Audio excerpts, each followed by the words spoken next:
You're watching CGTV, Community Government Television, Channel 11, Pitkin County, City of Aspen, and Town of Snowmass Village.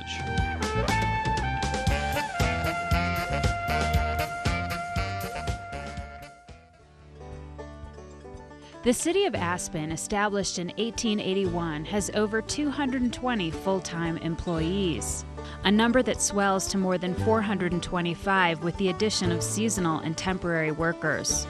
Organized into more than 20 departments, the City of Aspen provides major amenities like parks, a rec center, and open space, and services like utilities and police and Kids First to its residents and visitors. From the golf course to the Community Development Department, the Wheeler Opera House to the Parking Department, the City of Aspen and its employees strive to do the best job possible. A major goal of the city is keeping open communication between the government and the citizens. Welcome to City Matters, a show where the city does matter, and matters of the city are brought to you. Hi, I'm Mitzi Rapkin, the host of City Matters. Welcome to the show. This is where we talk about all things city, and I am very honored today to be joined by Ann Mullins, a city council member for the last 6 years. Welcome. Thank you, Mitzi. Thanks so much for coming on. Oh, of course. So I know we did this show a while ago, so it's nice to let people know where you're at these days, how you're feeling about policies and your last years. But first, let's, for people who might not know you that well, how long have you lived in Aspen, and then what drew you to public service? Well, but before that, Yes. Thank you very much for asking me, and it's always fun to chat with you. Yeah. So I came to Aspen before this first stoplight was on Main Street. How do you like that? That's awesome. 1971. I think the first stoplight was put in 72, shortly after I got here. And I was here for a few years.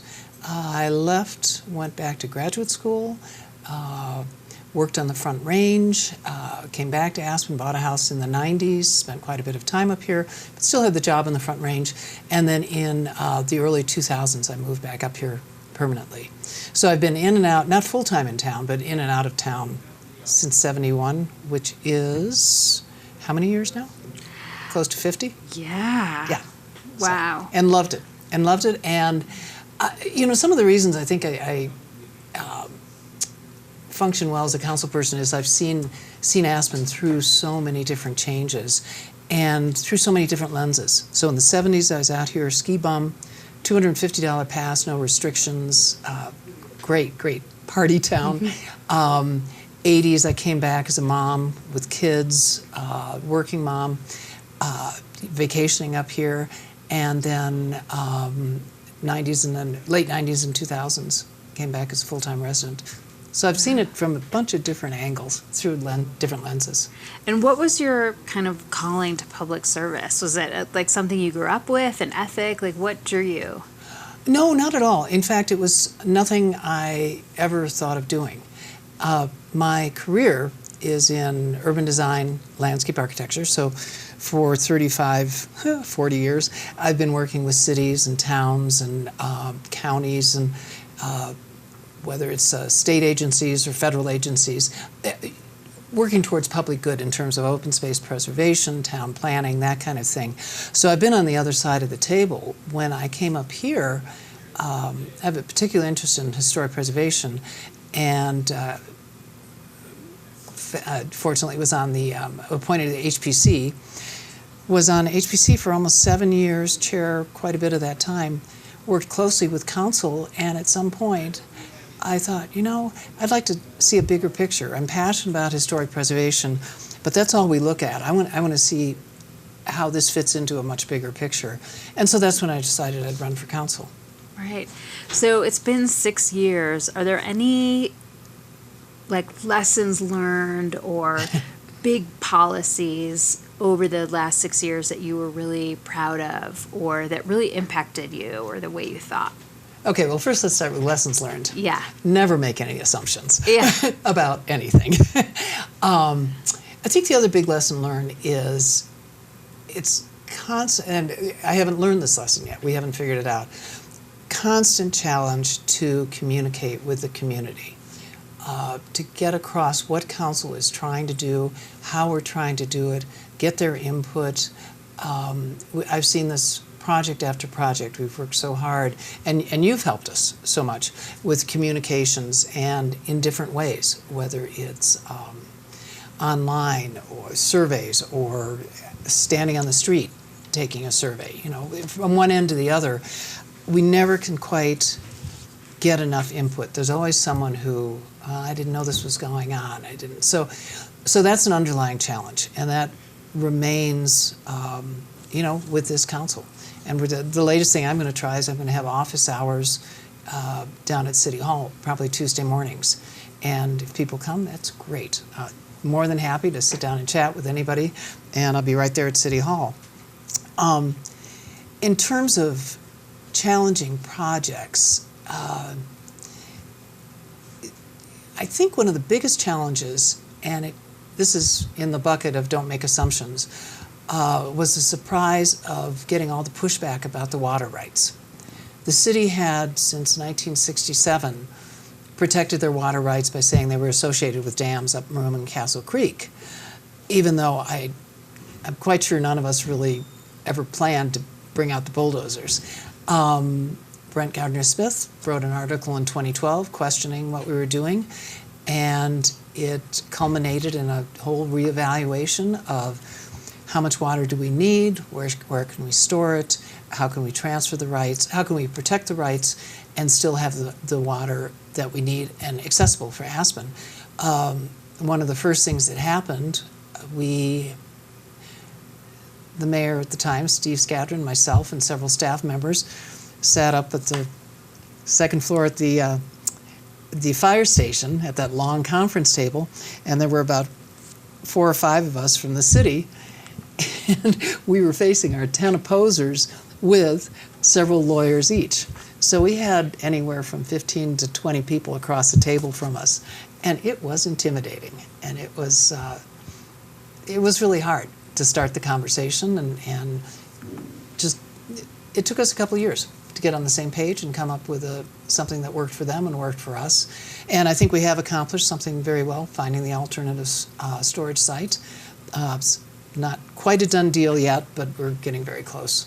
Yeah, I think too, like talking about communication and how you get the facts out about something like that is so complicated because there's so many issues in there. There was like where the possible reservoirs would be, how much they would hold, right. But there's also the other story, which is, hey, we are a city that does not have any water storage. We have about 12 hours right. of water storage. That means if an avalanche comes and blocks off the creeks that feed our reservoir, 12 hours later, you will turn on the tap and no one will have it. Right. So getting people to understand all of those issues is really complex, and people have very busy lives and they're not paying attention 24/7. So that was a big one. Yeah, it was. And like you say, people make different assumptions and have different areas of knowledge, but one of the things that as a council member you need to do is we need to work really hard to get the big picture so that we can balance everything out. Mm-hmm. And like I say, in the end, I think we were pushed to make a good decision, and just hope we don't get a low runoff here. Yeah, exactly. Yes. So yeah. what other? Are you seeing any, do you see any trends, as you move forward for the next 6 years? I mean, maybe big picture, development is always one of them, the kind of pressures to make sure we have enough hotel and lodging for our guests, environmental, water issues, child care and housing seem to have been dominant. Do you see any of that changing or evolving, or have you seen that over your 6 years? Yeah, quite a bit. And we, you talk a lot about the pendulum swing. There's a big emphasis on this, and all of a sudden a year later it's over here and it's back and forth. I think right now we are remiss at not addressing environmental issues. We've been kind of sidetracked by some other things in the last 2 years. If we don't figure out some ways to mitigate some of the changes that are happening in the environment, we're not going to have a resort community. We're not going to have a good place to live. Everything else kind of falls out of that. But we need to, first up, protect our environment.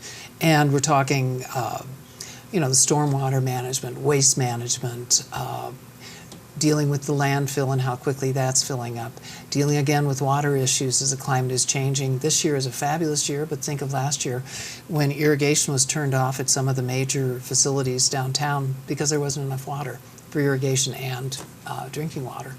So I'd really like to focus on environmental issues, resiliency planning, planning for wildfires, which again was an emphasis 3 years ago and then somehow kind of got dropped. But now our fire department is bringing that up. They have a whole new initiative addressing that and assessing what's going on. A second emphasis, we've talked a lot, and everyone in the recent campaign talked about affordable housing. Clearly we're all on board. Everybody wants. But for me, that's part of a much bigger issue of creating a community. And the community is not just housing or options for housing. It's options for different types of transportation. It's job opportunities. It's child care. It's elderly care.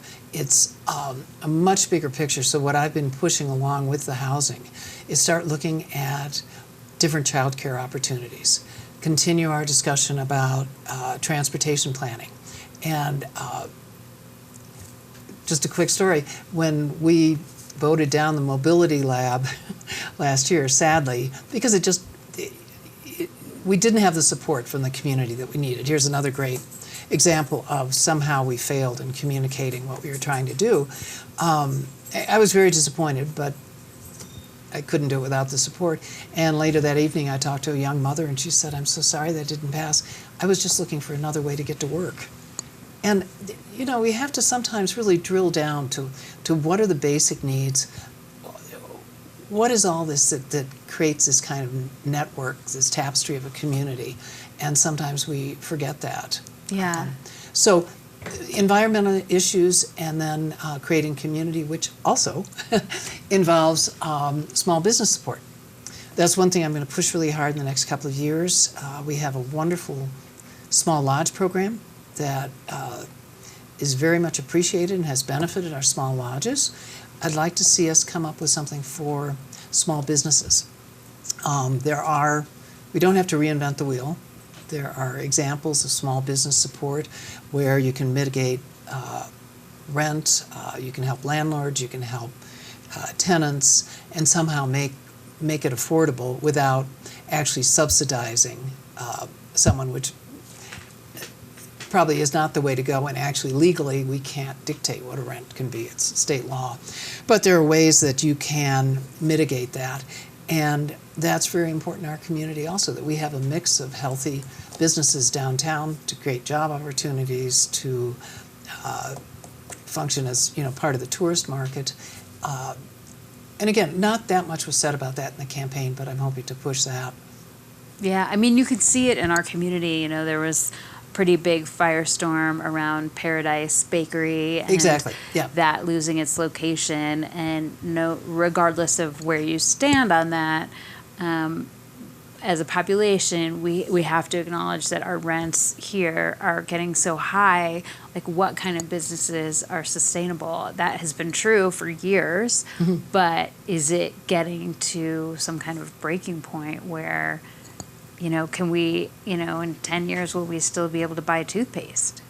Right. And that's where cities like San Francisco, Portland, Oregon, they have put in programs where, and I think San Francisco's had to be a vote of the taxpayers to fund the Legacy Business Support Fund. I'm not sure I have the name exactly right. And what this does, it gives out grants. And it can, perhaps for a business that's downtown, you can get a grant, so much money for each employee, and that'll help mitigate your rent. For the people owning the buildings, they can go after a grant that helps them perhaps lower the rent.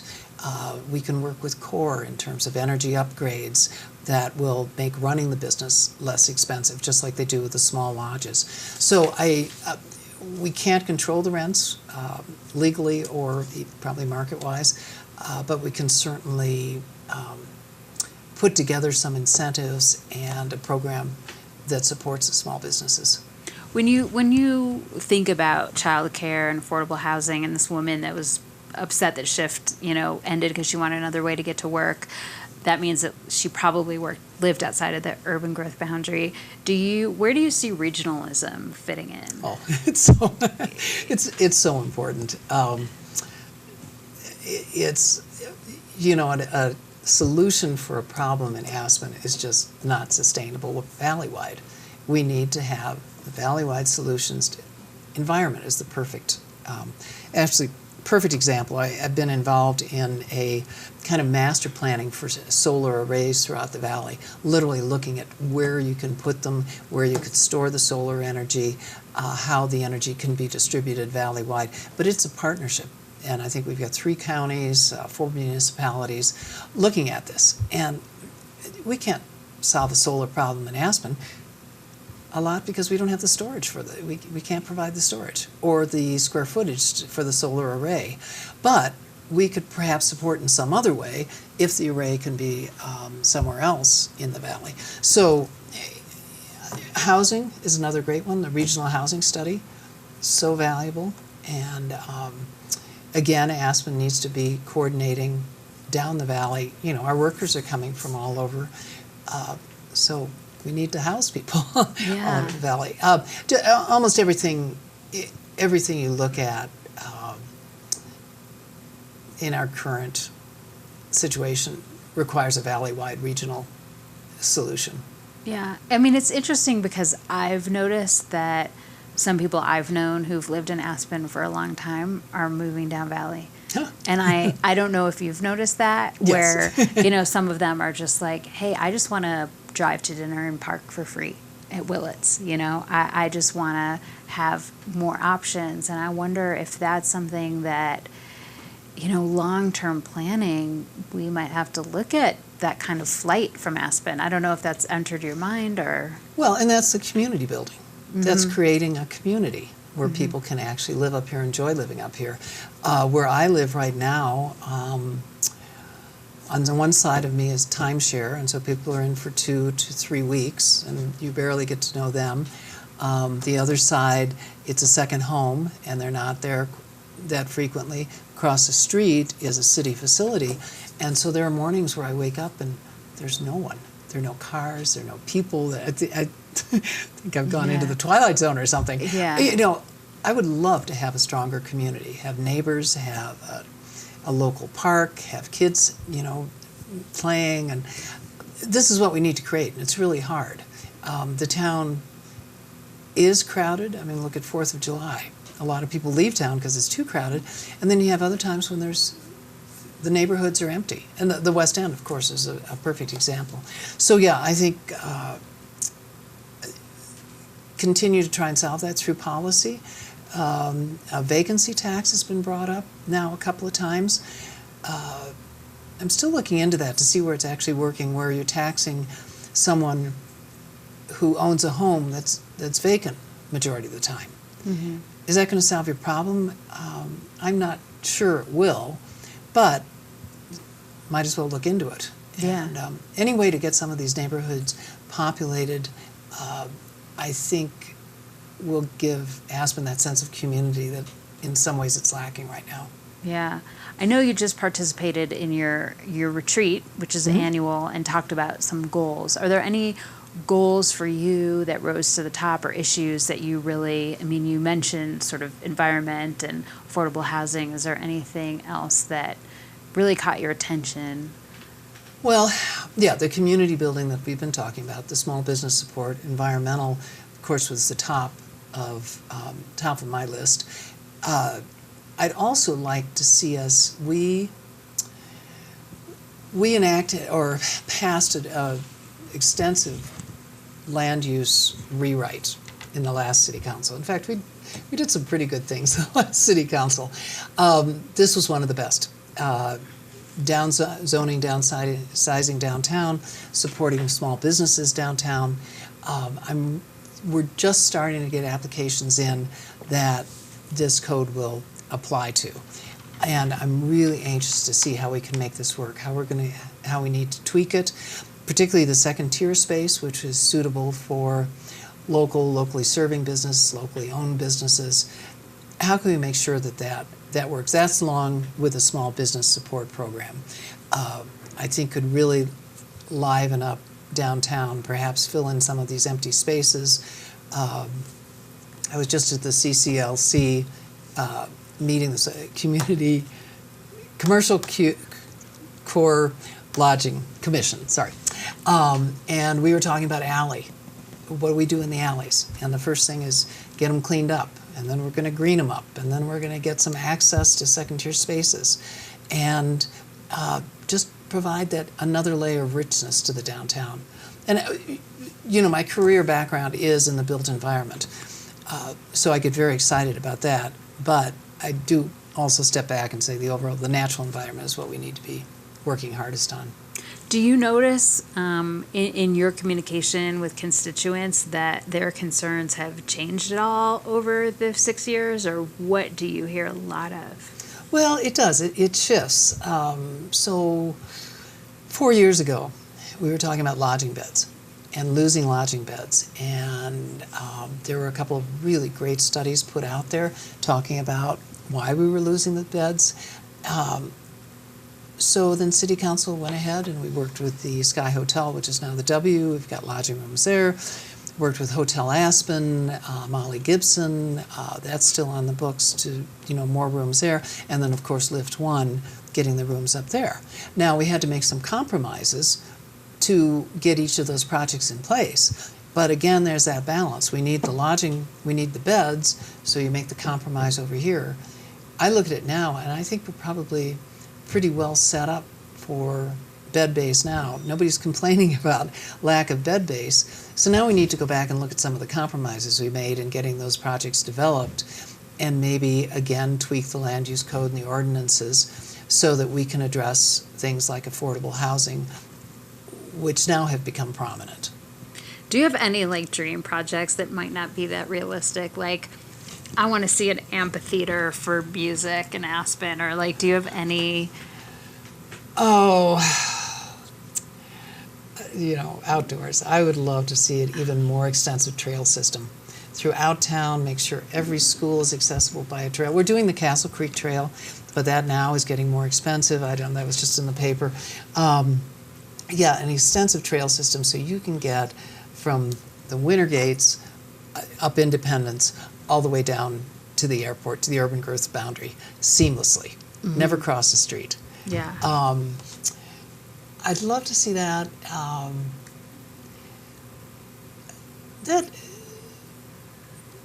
There are other things, but they've kind of gone by the wayside. Not high priority. That would be a great one for the town, for the transportation.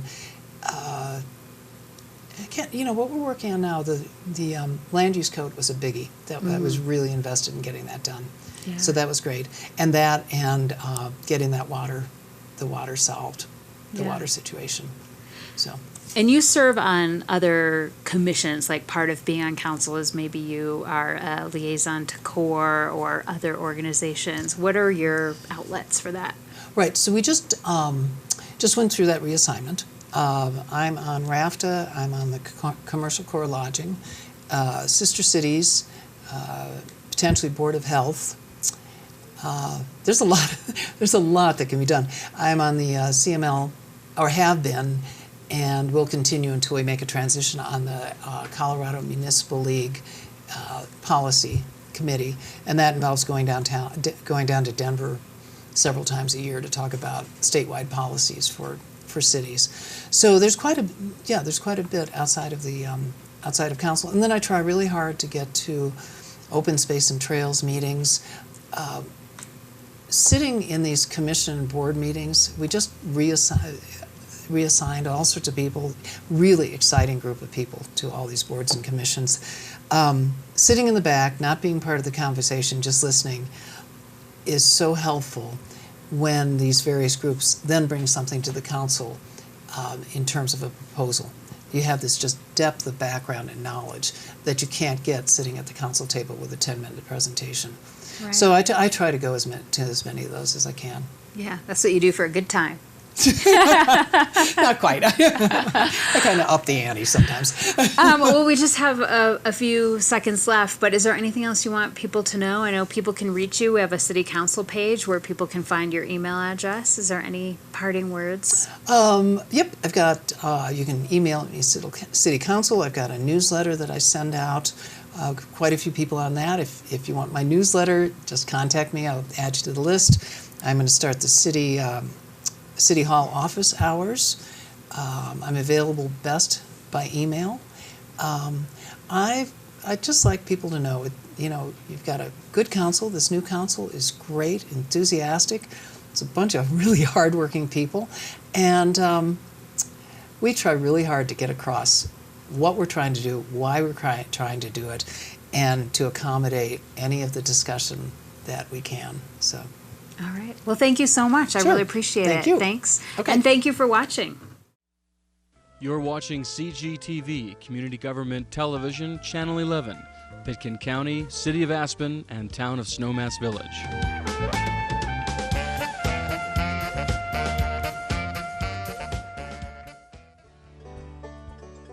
The City of Aspen, established in 1881, has over 220 full-time employees, a number that swells to more than 425 with the addition of seasonal and temporary workers. Organized into more than 20 departments, the City of Aspen provides major amenities like parks, a rec center, and open space, and services like utilities and police and Kids First to its residents and visitors. From the golf course to the Community Development Department, the Wheeler Opera House to the Parking Department, the City of Aspen and its employees strive to do the best job possible. A major goal of the city is keeping open communication between the government and the citizens. Welcome to City Matters, a show where the city does matter, and matters of the city are brought to you.